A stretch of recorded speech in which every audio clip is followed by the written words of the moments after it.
Hey guys, if you're shopping for knives and gear, make sure you check out the description of the video you're watching right now for links to some great online retailers. There's also individual links for knives that I personally recommend. Thanks! What's going on YouTube? Middle Complex here, and today I've got another short little unboxing to share with you guys. This is something I actually ordered for myself. It's really rare that I do this. The only time that I will do this is if I see something that, if it's brand new, it's interesting, it's an interesting variant of something, it's going to be something that I can acquire quickly, order myself, then I will do it. In this case, this was actually paid for by my generous patrons. So thank you so much, generous patrons, for being a part of my Patreon. It makes it easy for me to do this every now and then, and I thank you very much for that. But I'm showing the stickers because you can get these as a part of Patreon. There are links down in the description. This is, like I said, not something I normally do, but my patrons make it easy if something like this comes up. And this was not an expensive knife at all, which is why I jumped on it. There's also something else back here. It's just, we'll do the meat and potatoes of the unboxing first so you guys can see. I want to, beef up the suspense more than I have to. This is actually a knife that I've reviewed on the channel already.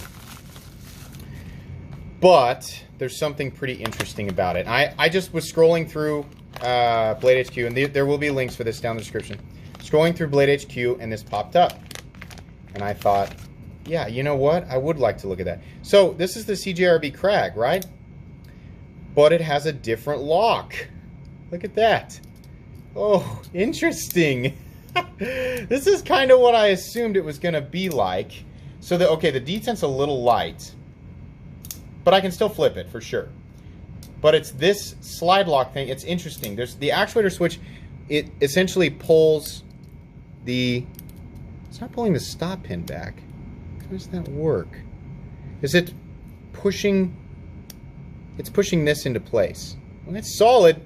Yeah, it's definitely solid. Look at how that actuates. So you can actually pull it back here. It's actually kind of difficult. Let me use my fingernail to do that. And it'll launch it down. Or you can, this is much easier to pull here. So it's kind of like the Axis lock in a way, except it's not running on Omega Springs, I don't think. Honestly, I don't know.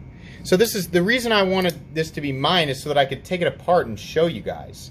But this is pretty cool. It definitely, you can see there, it's my first interaction with this lock ever. And it's pretty easy to figure out. This area right here probably could stand it. If you're going to do it with one finger, you could stand to do it with a little bit more traction. But this here, using two fingers, so I have my thumb and my index finger, very easy. That's pretty cool. I think that's pretty neat. I'll give you guys another look at that real quick from, I guess, as many angles as I can. Because, I'm not going to take it apart in the unboxing. We'll do that in the review. Yeah, I imagine there's more to be seen underneath those scales, perhaps. It certainly is interesting. Other than that, this appears to be the same Crag that it was.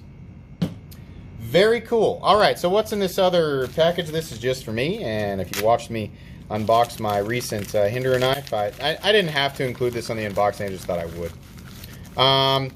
If you saw me unbox my recent Hinderer knife, you guys know I have a new Hinderer, and I very much enjoy dressing them up. These no-slot Hinderer clips appear every now and then on DLT Trading, which I will link down in the description, Hinderer Knives and Accessories. And I wanted this one the first time I saw it, but it was sold out. And I was scrolling through there, again, just doing what I normally do, what a lot of you guys do, just scrolling through retailers, seeing what new stuff has popped up. And this clip popped up, and I thought, yeah, cool. Does it offer any sort of utilitarian benefit to the Hinderer over the standard clip? Nope. It just has a sort of bronze Hinderer horse head engraved, and then it says Hinderer in the place where the slot would be. So that will likely be attached to my new Hinderer knife, just because. Those clips are kind of expensive, but I like them. I think they're neat. That's the joy of Hinderer knives, is being able to customize them. But really, the main thing here was checking out this new lock from CJRB. Interesting. I'm gonna have to play with it for a while. Here in a few weeks, you'll get a full review, possibly faster than that. Just depends on how quickly I get around to getting it apart and taking a look at it. But yeah, pretty cool. So that's gonna be pretty much it today, guys. Hope that you enjoyed this video, or at least found it mildly entertaining. If you did, please leave a like. If you'd like to check out my other content, I do, of course, have lots of videos of knives that are either expensive or inexpensive that I do or don't like, so check those out. And if you enjoy all my content, go ahead and click on that metal complex logo right there and subscribe, because there's definitely more coming. Thanks again for watching, everybody, and have a great day.